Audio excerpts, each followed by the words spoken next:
our partner creates a blade. Can be done with the tips of the fingers. He finds the crease of my hip.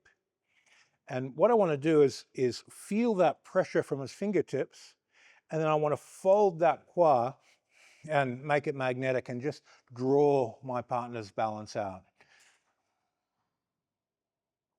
until the center goes.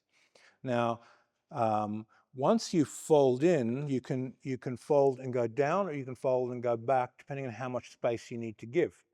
If there's high pressure at the point, you need to soften that pressure off to make the kwa become magnetic.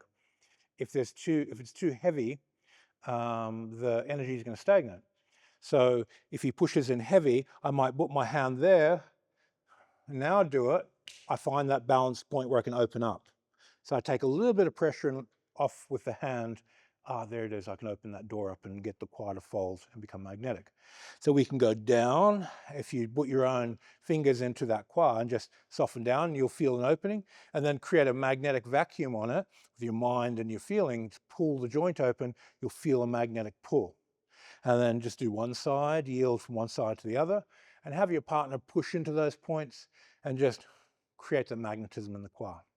So if you're doing Tai Chi, you start there and then you roll back, and it's all this magnetic pull into the front leg as you fold that kwa.